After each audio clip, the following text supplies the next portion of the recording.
Brothers on the Wheel, welcome sa ating Short Moto Preview kung saan pinag-uusapan natin ang mga motorsiklo na possible ilabas dito sa Philippine market. Ngayong features bike nga mga brothers ay pag-uusapan natin itong bagong labas na modern classic cruiser bike ng Songshen Motorcycle from China na merong model name na Cyclone Punk 190. Pero bago natin ito pag-usapan at pag-gismisan mga brothers, sa mga mahihilig sa ganitong klase ng content, baka naman pwede kayo mag-subscribe at i-like ang ating video. At kung dito naman kayo sa Facebook nanonood, mag-follow na kayo at i-share naman ang ating episode. So mga brothers, let's go sa go!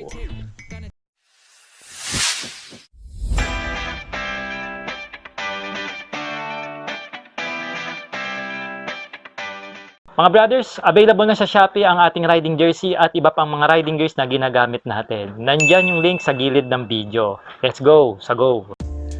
Mga brad, bago natin pag-usapan kung ano ang specification and features nitong Cyclone Punk 190 ay tignan muna natin ang kanyang body design at aesthetic. Para nga sa akin, isa nga itong sporty, modern classic na cruiser bike. O, diba? Meron na kaagad siyang sandalan sa likod. At kapansin-pansin din dito na naka-dual muffler ang exhaust system nito. Kaya naman sigurado na may pagkabarumbado rin itong manunog. At tignan nyo naman yung setup dito sa likod. Naka-centered monoshock ang kanyang rear suspension at samahan pa yan ng split fender, kaya naman napakalinis ng underneath natin dito. Dito sa harapan, kapansin-pansin na rin na naka-upside down fork ang kanyang front suspension na siguradong magbibigay sa atin ng smooth riding experience pagka minaneho na natin itong si Punk 190. At dito naman sa handlebar, naka-high rise ang manibelo nito na magbibigay sa atin ng maganda at relaxed comfort during ng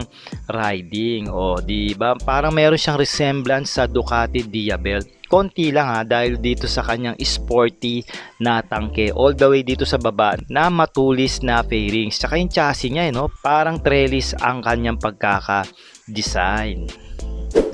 Ang best selling point nga nitong cruiser bike na ito ay yung pagiging automatic niya. Meaning mga brothers, naka CVT transmission po ito na parang sa mga scooter na meron tayo dito. So piga lang po kayo ng piga.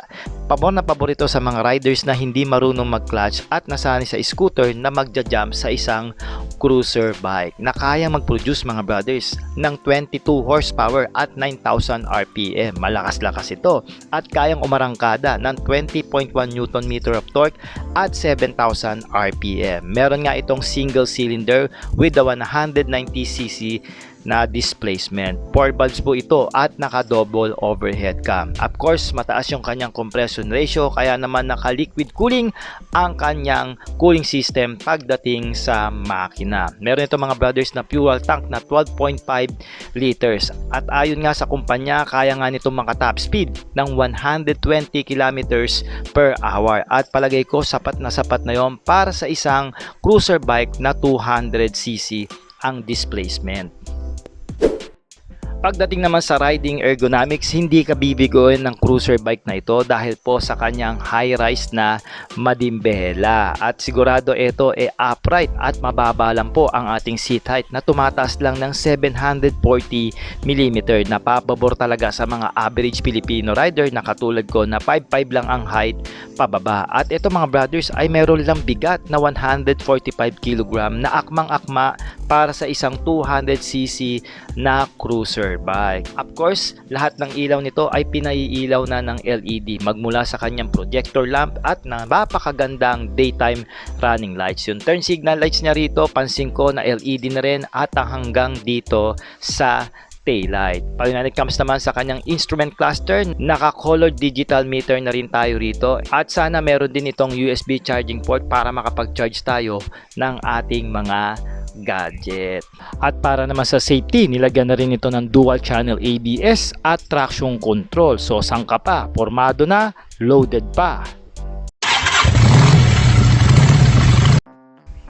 Mga brothers, alam natin ang Rusi Motorcycle Philippines ay kumukuha ng motor sa Songshen Cyclone from China. At sila po ay may kakayahan ilabas ang motorsiklong ito kung gusto nila itong ibenta dito sa Philippine market. At ito mga brad ay available na nga sa ibang bansa dahil nilabas ito ng Cyclone noong 2025. At nakita ko nga ang presyo nila doon na kinumbert ko sa ating Philippine pesos na umaabot ng 110,000 pesos. Siguro kung ilalabas dito yan ng Rusi kasama ang duties and taxes, baka pumalo ito ng around 120 to 130,000 pesos. Pero who knows, kung Rusi ang maglalabas nito, siguradong mas mababa ang presyo nito, lalong-lalo na pagdating sa kanilang financing. So mga brad, mag-comment naman kayo ng yes kung isa po kayo sa naghihintay nitong automatic cruiser bike ng Songshen Cyclone. Ito nga yung Punk 190. At hintayin nyo po, marami pa tayong ilalabas na moto preview na motor na galing sa China. Once again, ako po si Sort Moto, ang inyong ahente pagdating sa motorsiklo.